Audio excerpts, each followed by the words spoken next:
සිංහල අලුත් අවුරුද්දට කලින් අපේ ෂෝරූම් එකෙන් අපේ ඔෆිස් එකෙන් එළියේ වැඩ කරන හැමෝටම නිමාඩු දුන්නත් අපිට අපේ ගම්පල ශාඛාවේ නිමාඩු දෙන්න කලින් පුංචි රැස්වීමක් ගන්න වුණා එක විශේෂ හේතුවකට. ඉතින් ඔයාලා හැම වෙලේම හැමතැනදීම මාව දැක්කට ආයතනයේ පාලනය සම්බන්ධ කටයුතු වලදී මූලිකත්වය අරගෙන අපේ පිටිපස්සට වෙලා අපි හැමෝටම යන්න ඕන පාර පෙන්නගෙන මේ දේ මේ විදිහට කරන්න මේ පිළිවෙල තියෙන්න ඕනේ. ඒ හැමදේම බලන කෙනා තමයි ඔය ඉන්නේ. ඉතින් අවුරුද්දට කලින් අනිත් හැමෝටම අවුරුදු නිමාඩු පඩි බෝනස් හම්බුණාට මේ අයට නම් අපිට විශේෂයෙන්ම රැස්වීමක් ගන්න ඕන. ඒකට හේතුව තමයි අවුරුදු ගානක ඉඳන් අපිත් එක්ක ඉන්න අපේම නංගි කෙනෙක්ට ඉතින් ප්‍රොමෝෂන් ලෙටර් එක දෙන්න උනා එදා. ඉතින් දැනටමත් ඔයාලා දන්නවා ඒ කාටද කියලා. ඉතින් අවුරුදු ගානක ඉඳන් මගේ ළඟින්ම ඉඳගෙන මගේ හැම දෙයකටම අසීමිත සහයෝගයක් වුණ කෙනෙක් තමයි කනිෂ්කා කියලා කියන්නේ. මම මේ ව්‍යාපාර ශාස්ත්‍රයට ඇවිල්ලා මේ වෙනකොට හරියටම අවුරුදු 7ක් වෙනවා.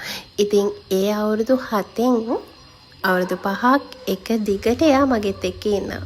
ඉතින් අපි hina වෙන අපිට අමාරු අපහසු තැන්වල මගේ ළඟටම වෙලා හිටපු එයා මේ හැම දෙයකටම සහයෝගය දුන්නාට මට මතකයි මගේ ආයතනයට ආවට පස්සෙත් එයා සෑහෙන දේවල් ඉගෙන ගත්තා. ඒ ඉගෙන ගත්ත දේවල් එයාගේ උගත්කම එක්ක එයාට ඕන තරම් ලොකු තැනකට යන්න පුළුවන්කම තිබ්බත් එයා ඒ කාලේ එයාට මේ තරම් තැනක් ආයතනය ඇතුලේ තිබ්බේ නැතත් මොකද ආයතනයත් ඒ කාලේ හරි චූටි මට්ටමින් තිබ්බේ.